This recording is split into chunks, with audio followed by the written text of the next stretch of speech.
Master minds commerce చదవాలనుకునే 10th inter విద్యార్థుల తొలి ఎంపిక.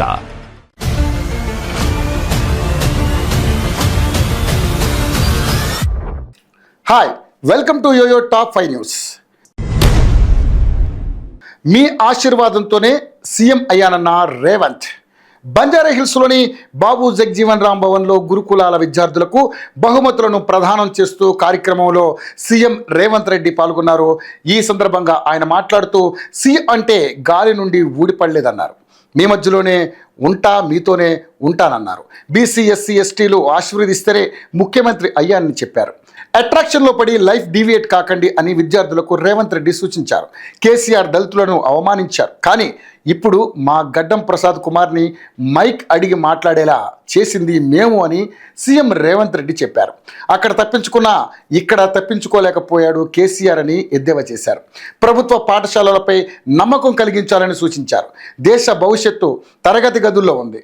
అందరూ జీవితంలో రాణించేలా చదువుకోండి. పిలిస్తే పలికేలా నేనుంటా, పనిచేస్తా. యంగ్ ఇండియా నా బ్రాండ్ అంబాసిడర్లు మీరే అని రేవంత్ రెడ్డి అన్నారు. ఈ కార్యక్రమంలో సీఎం రేవంత్తో పాటు డిప్యూటీ సీఎం బట్టి విక్రమార్క, మంత్రులు, అధికారులు, విద్యార్థులు పాల్గొన్నారు. ఇక మహానాడులో NTR AI speech goosebumps. ఏపీలోని కడపలో టీడీపీ మహానాడు 2వ రోజు వైభవంగా జరిగింది. తెలుగుదేశం పార్టీ వ్యవస్థాపకుడు నందమూరి తారక రామారావు 102వ జయంతి సందర్భంగా ఆయన విగ్రహానికి సీఎం చంద్రబాబు, మంత్రి నారా లోకేష్ నివాళులర్పించారు. అయితే ఈ మహానాడు వేదికపై ఆసక్తికరమైన ఘటన చోటు చేసుకుంది. దివంగత సీనియర్ ఎన్టీఆర్ ఏఐ ప్రసంగం అందరినీ ఆకట్టుకుంటోంది. అందులో ఎన్టీఆర్ మాట్లాడుతూ సీఎం చంద్రబాబు, మంత్రి లోకేష్ను పొగడ్తలతో ముంచెత్తారు. సికింద్రాబాద్కు ట్యాంక్ బండ్తో నేను సాంస్కృతిక వారధి కడితే ఆ తర్వాత సైబరాబాద్ అనే కొత్త నగరాన్ని పుట్టించి తెలుగు నేలకు ఆధునిక ప్రపంచానికి సాంకేతిక వారధిని కట్టించిన వాడు చంద్రబాబు. లక్షల రూపాయల జీతం గురించి ఏనాడైనా కలలు కన్నామా? దాన్ని సాధ్యం చేసింది నా తెలుగుదేశం ప్రభుత్వమే అని చెప్పడానికి గర్వంగా ఉందని ఆ వీడియోలో చెప్పుకొచ్చారు. ఇక దీంతో పాటు మరెన్నో విషయాలు అందులో పంచుకున్నారు. ప్రస్తుతం ఆ ఏఐ వీడియో నెట్టింట వైరల్గా మారింది.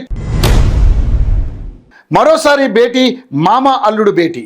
బీఆర్ఎస్ అధినేత కేసీఆర్తో మాజీ మంత్రి హరీష్ రావు మరోసారి భేటీ అయ్యారు. ఎర్రవల్లిలోని నివాసంలో ఆయన కలిశారు. ఇటీవల కాళేశ్వరం కమిషన్ ఇచ్చిన నోటీసుల నేపథ్యంలో వీరి భేటీకి ప్రాధాన్యత సంతరించుకుంది.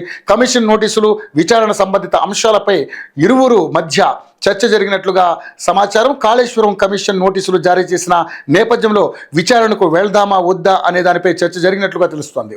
2 రోజుల వ్యవధిలోనే 2 సార్లు ఆగమేఘాల మీద హరీష్ రావుతో కేసీఆర్ భేటీ కావడం చర్చనీయాంశంగా మారింది.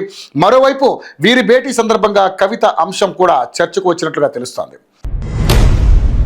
తెలంగాణ హైకోర్టు ప్రధాన న్యాయమూర్తిగా జస్టిస్ అపరేష్ కుమార్ సింగ్ పేరును సుప్రీంకోర్టు కొలీజియం సిఫార్సు చేసింది. ప్రస్తుతం త్రిపుర చీఫ్ జస్టిస్గా అపరేష్ ఉన్నారు. మరోవైపు తెలంగాణ హైకోర్టు న్యాయమూర్తి జస్టిస్ వినోద్ కుమార్ బదిలీకి సుప్రీంకోర్టు కొలీజియం ఓకే చెప్పింది. ఆయనను మెడ్రాస్ హైకోర్టుకు బదిలీ చేస్తూ సర్వోన్నత న్యాయస్థానం కొలీజియం సిఫారసు చేసింది. జస్టిస్ రామచంద్రరావు హైదరాబాద్ వాసి. జార్ఖండ్ హైకోర్టు చీఫ్ జస్టిస్గా జస్టిస్ రామచంద్రరావు విధులు నిర్వహించారు. మళ్ళీ మాక్ డ్రిల్, బార్డర్లో హైటెన్షన్. కేంద్ర ప్రభుత్వం సంచలన నిర్ణయం తీసుకుంది. పాక్ సరిహద్దు రాష్ట్రాల్లో మాక్ డ్రిల్ నిర్వహించనున్నట్లుగా ప్రభుత్వం ప్రకటించింది. జమ్మూ కాశ్మీర్, పంజాబ్, రాజస్థాన్, గుజరాత్ రాష్ట్రాల్లో మాక్ డ్రిల్ చేపట్టాలని అధికారులను ఆదేశించింది. ప్రజలు అప్రమత్తంగా ఉండాలని సూచించింది. గురువారం సాయంత్రం సివిల్ డిఫెన్స్ మాక్ డ్రిల్ ఏర్పాటు చేయనున్నారు. దీంతో యుద్ధం మళ్లీ మొదలవుతుందా అని అనుమానాలు వ్యక్తమవుతున్నాయి. గతంలో మాక్ డ్రిల్కు ఒక్కరోజు ముందే భారత్ పాక్ ఆక్రమిత కాశ్మీర్లో ఉగ్రవాద స్థావరాలపై ఆపరేషన్ సింధూర్ పేరుతో ఎయిర్ స్ట్రైక్ చేసింది. ఆ తర్వాత కొన్ని రోజులు ఇరు దేశాల మధ్య యుద్ధ పరిస్థితులు నెలకొన్న తర్వాత కాల్పుల విరమణ ఒప్పందంతో సద్దుమణిగింది.